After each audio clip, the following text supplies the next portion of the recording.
No Clínica da Alma de hoje, os nossos pastores Rogerinho, pastor Demar Guerra, trazem a continuação do tema que estamos tratando já há alguns dias, sobre a referência do texto de Mateus 13, que fala sobre a semeadora, né? O semeador que saiu a semear. E hoje a última parte é a semente que caiu em boa terra.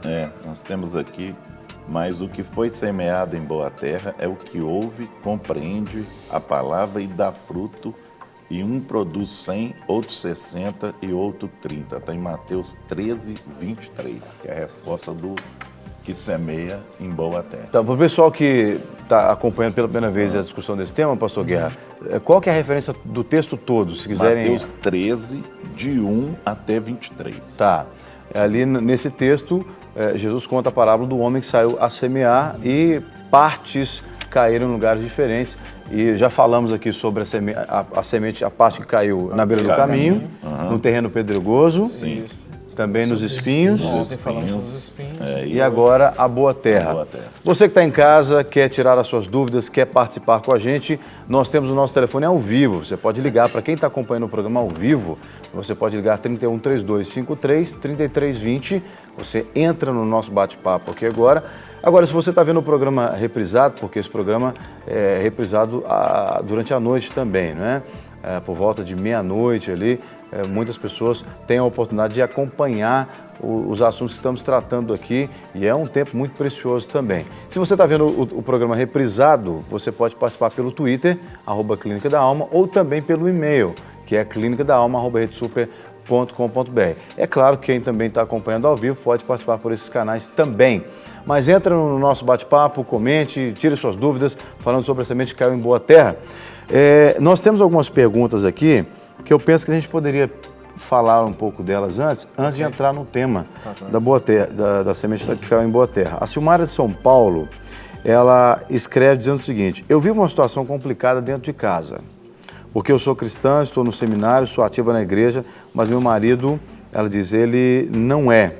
Diz, o marido é maçom. Eu tenho que acompanhá-lo em jantares, alguns compromissos da maçonaria, mesmo não concordando. O que eu devo fazer? Devo continuar acompanhando enquanto esposa ou permitir que ele faça sozinho, né? Deixar ele ir sozinho, no caso? O que a gente poderia dizer para ela?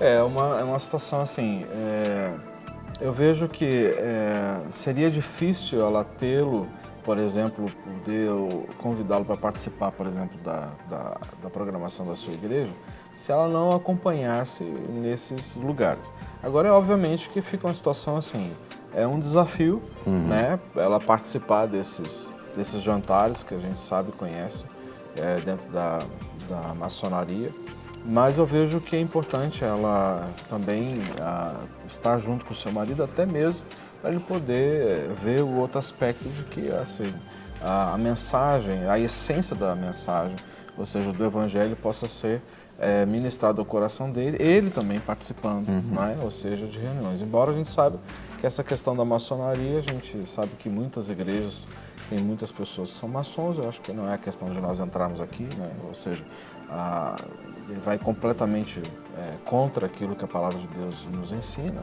né? Mas ela, tendo um esposo que não é cristão, eu vejo que ela pode buscar de Deus, orar nesse sentido, para que ela verdadeiramente seja um luzeiro, né, nesses lugares. Né? Sem dúvida, o testemunho dela pode impactar o marido, né? Então, não abra mão do seu esposo, né? Ou de qualquer outra pessoa da sua família. Você, se houver situações que você não concorda, porque eu penso que um jantar, se é uma coisa normal, não tem nada demais. Mas se houver uma situação que você entenda que isso possa prejudicar o bom relacionamento da família, etc. e tal, vale a pena conversar com o marido, expor, abrir o coração, sem levar o aspecto religioso, né? O testemunho. Porque a gente olha para Jesus, ele jantava com pessoas que ele não concordava com o que elas faziam, mas ele as influenciava, né? Então, o exemplo de Jesus deve ser seguido, né?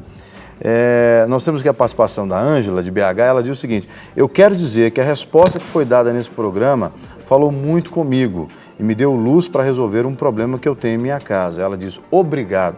Bom, não sabemos especificamente qual foi a resposta que ela está falando, mas louvamos a Deus, Ângela, por termos sido um instrumento nas mãos de Deus para te abençoar. Amém. A Edilane de Inhaúma diz assim, a minha situação é muito parecida com a da moça que ligou. Eu penso que ela está comentando sobre o programa de ontem, porque ela diz assim, meu marido é desviado e eu insisto em convidá-lo para a igreja, mas ele se recusa. O que eu faço? Né? Pastor Rogerinho, o que você diria para a Edilane? Olha, ele é desviado, então ele conhece a palavra tanto quanto você. A questão que nós abordamos ontem com relação aos espinhos, e eu penso que você está fazendo a referência sobre o programa de ontem, sobre as coisas que crescem junto com a planta e sufocam a planta de maneira que ela não frutifique. Ele é desviado, eu ontem contei a minha experiência no programa, eu fiquei 13 anos fora da comunhão com o Senhor, mas o Senhor, Ele me alcançou. E o que você precisa continuar fazendo é crer que, se Ele teve uma experiência com o Senhor, Ele é do Senhor. E o Senhor não abriu mão dele. Leia o Evangelho de João, capítulo 6. Isso vai trazer um refrigério para o seu coração. Porque ali Jesus diz com muita clareza que aquele a quem o Pai deu a ele, ele não perde. Então, isso vai falar ao seu coração. Agora, continue na sua posição, continue servindo ao Senhor, tendo alegria em servir ao Senhor, intercedendo por Ele, e peça a Deus também para que Ele tenha a oportunidade de ver aquilo que tem impedido Ele de frutificar e roubado a alegria dele de estar na comunhão com a igreja. Ore a Deus pela cura dele.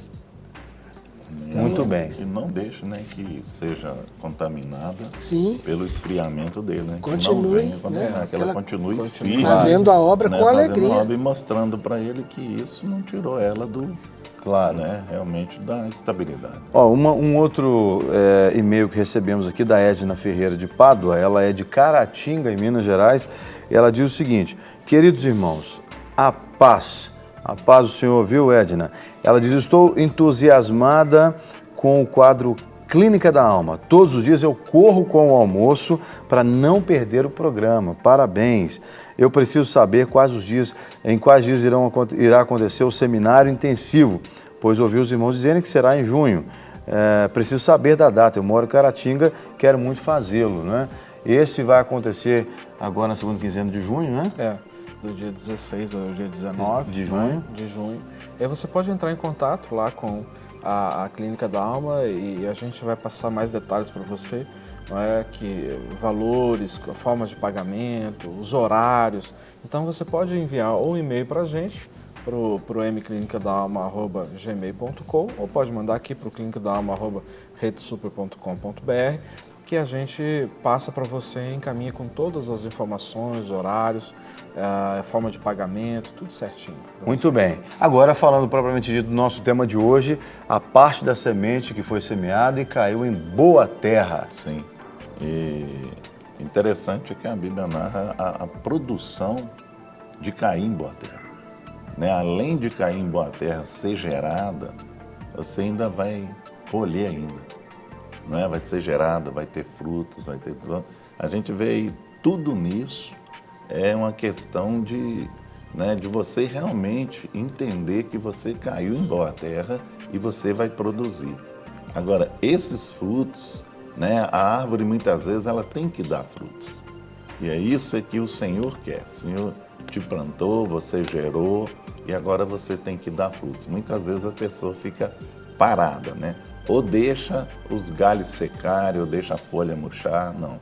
Que o ano inteiro você dê fruto quando você cai em boa terra, né? Vem frutificar o ano inteiro, né? E é bom a gente salientar, Rogerinho, assim, quando a gente fala, como nós já abordamos a questão, aqui a semente caiu à beira do caminho, caiu no terreno pedregoso, né? E o que caiu no terreno onde no meio dos espinhos vem sufocar.